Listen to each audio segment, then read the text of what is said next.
Amigos, bienvenidos como cada domingo a Testigos Hoy. Saben que como cada semana tenemos preparado varios temas para ustedes y los adelantamos en el siguiente sumario. Quédense con nosotros.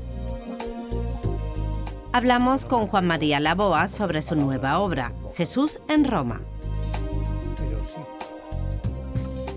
José Manuel Montesinos nos presenta su último trabajo musical, Huerto Cerrado, inspirado en las obras de una mística italiana del siglo XVIII. En este cuarto domingo de Pascua se celebra el 7º aniversario de la elección del emérito Papa Benedicto XVI. Es tal vez la ocasión para dar gracias a Dios por todo su pontificado y de manera muy especial por ese gesto de renuncia en un momento tan extraordinario para la Iglesia. Juan María Laboa ha escrito un libro, Jesús en Roma, que contiene toda una intuición profética. Nos lo cuenta en la entrevista, a la par que desgrana como historiador otras expectativas para todos los creyentes en este momento especial que vive la Iglesia, aunque emplee para ello un recurso fundamentalmente novelado. Hoy contamos en nuestro programa, tenemos el privilegio de estar con Juan María Laboa. Él es autor de numerosos libros, pero sobre todo amigo de este programa. Bienvenido de nuevo a Testigos Hoy. Efectivamente, desde hace muchos años. Su última obra es Jesús en Roma. ¿Cómo calificaría este libro? Mira, los cristianos hablamos continuamente de que Jesús está con nosotros, de que está en la Eucaristía, de que está en el tabernáculo. Pero apenas nos preguntamos qué piensa Jesús de nosotros, qué piensa Jesús de su Iglesia. Y esa es la razón de ser de este libro. Un viaje de Jesús a la ciudad de Roma con unos cuantos discípulos y allí habla con la gente y allí se relaciona con la curia. ¿Cómo? Ese es el libro. Se notan muchas resonancias personales en este libro.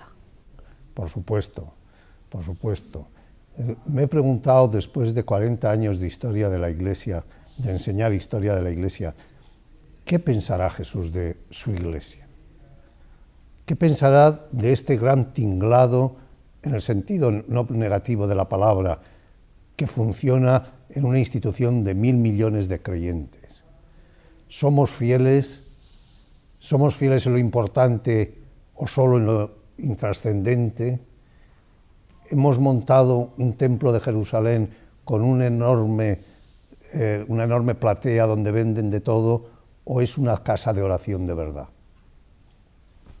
Bueno, hay capítulos muy críticos en este libro, pero no le falta la ironía y además el humor. Uno de los temas que a mí me parecen claves en el anuncio de Jesús es que el poder es servicio. No dice que el que tenga poder sirva algo, equipara poder y servicio. Vosotros no así, nos dice a los cristianos con relación a los modos de gobierno, de actuación y de presencia en el mundo. El poder como servicio es muy difícil en el mundo civil y en el mundo eclesial. Y la curia romana, que es una máquina de poder, lo digo en el sentido más descriptivo, no necesariamente peyorativo, difícilmente tiene, en las palabras sí, pero en los hechos, un modo de actuación diverso de cualquier otro poder. Jesús, al llegar a Roma, Jesús es Dios y nos conoce. Y la misericordia de Jesús y la ternura de Dios es infinita. Pero no puede compaginarse con un poder que no sea servicio. ¿Qué me dice de esos personajes que acompañan a Jesús? Bueno, fue una colección de personajes que elegí en función de circunstancias. Juan el evangelista, porque hombre, el discípulo amado a una llegada de Jesús a su iglesia, a Roma, que ninguno de ellos conocía, menos Pedro, pues tenía que acompañarle. Pedro, por supuesto, porque era el dueño de la casa. Todos los papas dicen que son sucesores de Pedro, y que Pedro es el primer obispo, le tenía que acompañar. Santa Lucía, porque una mártir estaba bien, porque tenía ganas desde el cielo de ver si seguían los leones matando a cristianos en Roma. Ignacio de Loyola, porque es un santo de muchos siglos después, que que ha influido en la vida de la Iglesia. Tertuliano, el africano que no conocía Roma, pero que era el prototipo de un cristiano exigente. ¿Cómo iba a reaccionar ante una Roma pues muy variopinta? Es decir, el gran protagonista es Jesús, pero en algunos momentos, para el encuentro con la gente, le acompañan Francisco de Asís, por ejemplo. Este libro está escrito 4 o 5 meses antes de la dimisión de Benedicto XVI y está escrito 7 meses antes de la elección del Papa Francisco. Pero curiosamente, el Papa Francisco tiene algunas frases y algunas actitudes que aparecen en el libro. Por ejemplo, Francisco de Asís llega a Roma y va con Pedro y Juan el Bautista a ver San Pedro, que le han dicho que es una iglesia inmensa. Y ve un edificio precioso y Francisco le pregunta a Pedro, ¿y ese edificio qué es? Y contesta Juan Evangelista, ese edificio es el palacio donde vive el Papa. Y Francisco de Asís dice, tan grande, ¿eh? Ahí cabrían fácilmente 300 pobres viviendo en él. Papa Francisco, 5 meses después de haber escrito yo esa frase, cuando le llevan a abrir el apartamento pontificio y lo ve, dice, qué bárbaro, qué grande es, aquí cabrían 300 pobres. Y en esos encuentros con Jesús, Juan María, ¿hay alguno que le haya parecido revelador o curioso? No, tengo que decir una cosa, no se dice nada nuevo. Jesús habla poco en el libro, porque yo no me atrevo a poner palabras mías en boca de Jesús. Pero sí pongo las reacciones que los creyentes tienen cuando piensan y leen a Jesús. Porque ahí puedo escribir qué pasa en mí, o qué pasa en tanta gente a quienes quiero y dirijo.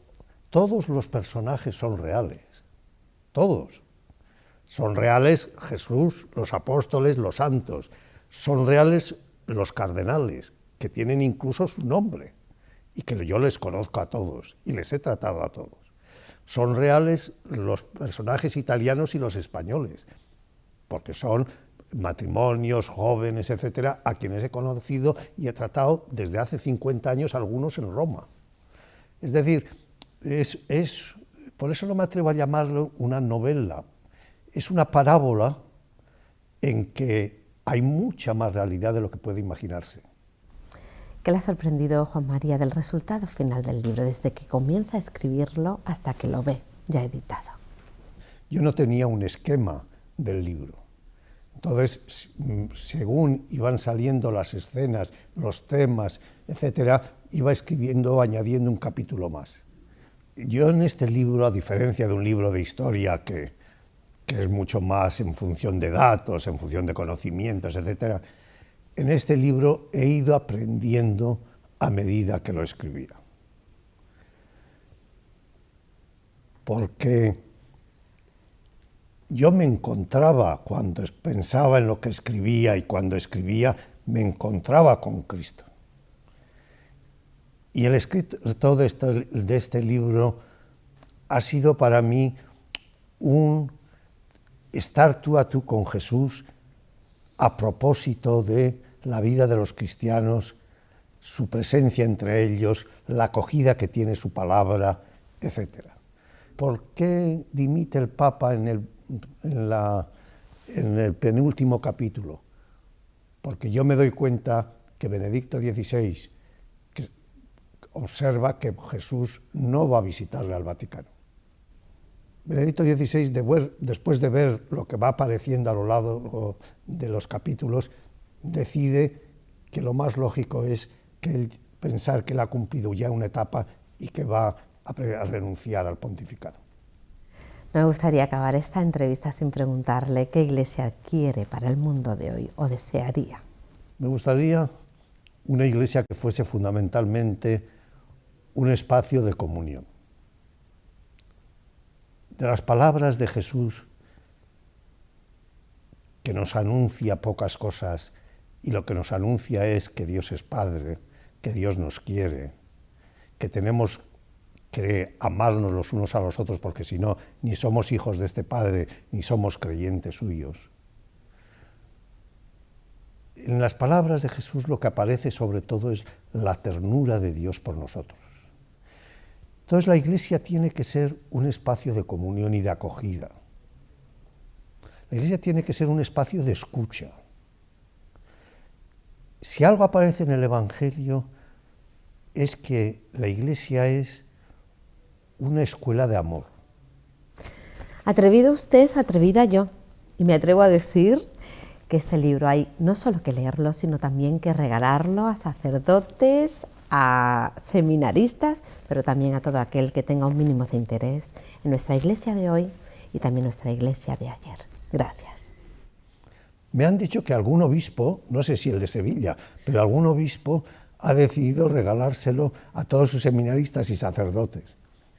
No por ser su autor, sino porque me gusta lo que el libro dice, me parecería una buena idea. Muchísimas gracias, Juan María, una vez más. Muchas gracias.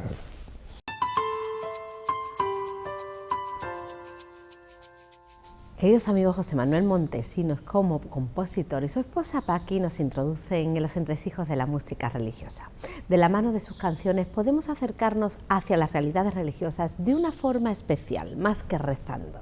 Sirve así de ayuda a muchas y muy diversas comunidades cristianas. Les dejamos con este reportaje, no sin antes recordarles que tienen una nueva cita el próximo domingo con Testigos Hoy.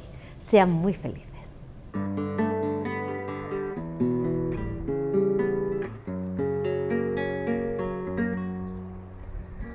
Pues la música en nuestras vidas forma una unidad de relación, de emoción y de oración, ¿no? Desde muy jóvenes que empezamos a compartir la vida de fe, la vida de oración y la vida comunitaria, pues ha estado presente la música, tanto a la hora de orar como a la hora de compartir la vida. Nosotros no vivimos de la música, así que aunque procuramos que la música que hacemos sea lo más profesional posible, pero no somos profesionales en ese sentido.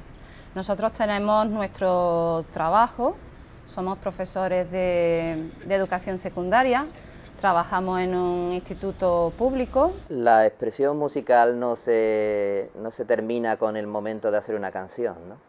Ese es un momento muy especial en el que yo personalmente, pues a veces en oración, a veces por la emoción, a veces porque recojo los sentimientos de otras personas, pues intento contar o cantar lo que vivo o lo que viven las personas que me rodean. Toda esta música que él crea, pues nace de un sitio o de otro, o está inspirada en unos textos ya existentes, o él mismo compone los textos, dependiendo de lo que vamos viviendo, porque el creador es él, pero la experiencia de fe que transmite, puedo decir que es común, tiene el don de transmitir lo que otros sentimos y no somos capaces de expresar. Hay una experiencia en muchos místicos que es sentir la herida de amor del amado. Y esta es la oración que le pedimos en este momento. Señor, hiéreme con la palabra de tu boca, hiéreme con las miradas de tus ojos, hiéreme con tu belleza, con tus manos, hiéreme con tu corazón. Saeta poderosa, hiéreme, Verbo humanado, mi Jesús, hiéreme con el dardo amoroso del dolor, con la llaga incurable del amor, hiéreme, puerta donde el alma entra en Dios, hiéreme. Mírame con tu mirada, hiéreme el entendimiento, hiéreme con tu verdad. Mírame, divino verbo, saca el alma de mi cuerpo por la violencia de la suavidad. Mírame así con la mirada con que miraste a Pedro después de la negación. mírame que llore mi pecado, porque tu mirada me ha llegado el corazón. Como formamos parte de una comunidad, siempre desde jovencito hemos estado formando parte de grupos, de comunidades y tal, lo que ocurre con las canciones es que dicen cosas que realmente son nuestras y de otras personas que viven con nosotros. Y eso, al menos para mí personalmente, es muy importante, porque no canto canciones, sino que rezo. Componer una canción es como respirar. Uno lo hace porque necesita, porque no tiene más remedio. Entonces yo, cuando llega una idea a mi corazón, pues puede ser porque estoy alegre, porque veo que va funcionando la vida de la parroquia o de la comunidad o de mi familia, pues me sale fácilmente. Y si siento el corazón como una esponja exprimida, pues también me sale. La verdad es que no tengo un problema ni una alegría que no sea capaz de intentar expresarla pues con la melodía, ¿no? Un santo como San Juan de la Cruz de pronto se impone, entra en nuestra vida, pues a través de la oración, de la reflexión sobre sus textos, pues surge la música. Y la cantamos. Es que nos sale del corazón cantarla, porque necesitamos cantarla. En ese momento es importante en nuestra vida. De San Juan de Ávila son su experiencia del amor de Dios, de arder en el amor de Cristo. Y una de las canciones que él tiene explicando el misterio del amor de Dios a un feligrés que le pidió por carta una explicación, pues él decía: ¿por qué quema el fuego? Porque es fuego. ¿Por qué ama a Dios? Porque es Dios y no tiene más remedio que amar. Entonces, sobre esa experiencia hicimos esta canción. Porque el fuego es fuego, por eso quema y quema. Porque el fuego es fuego, porque Dios es Dios, porque es Dios, por eso ama, nos ama, porque Dios es Dios. El fuego grande, cuanto más encerrado y callado, más arde, más arde, más arde. El fuego grande, cuanto más encerrado y callado, más arde, más arde, más arde. Envíanos el fuego de tu amor, envíanos el fuego de tu amor, envíanos el fuego de tu amor.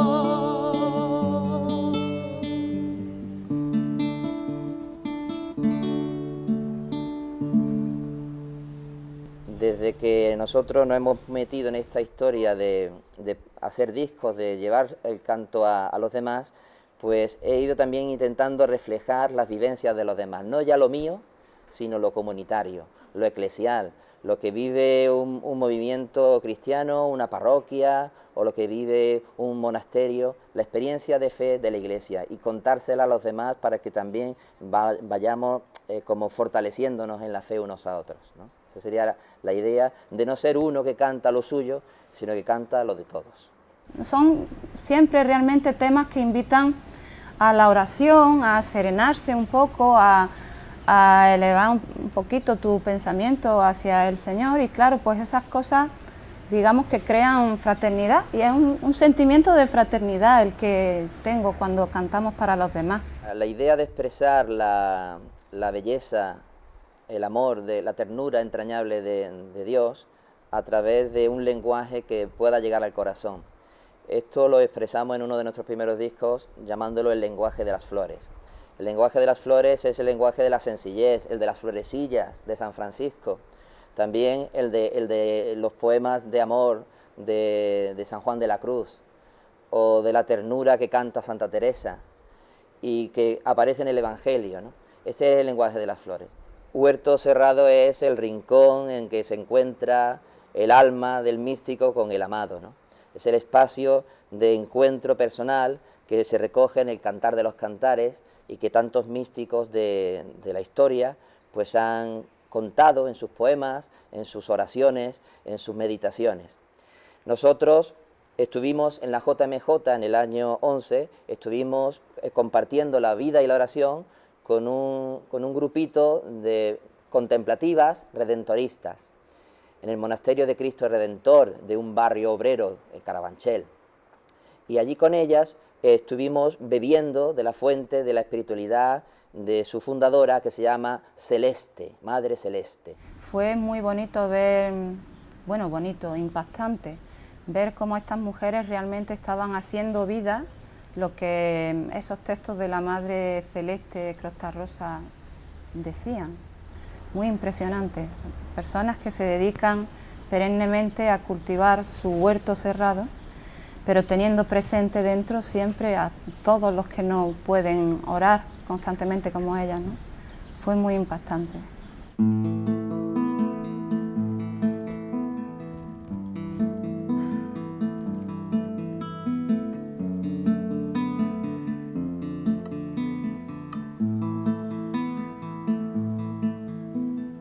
Dame tus llagas gloriosas como tres joyas. Dame tus llagas gloriosas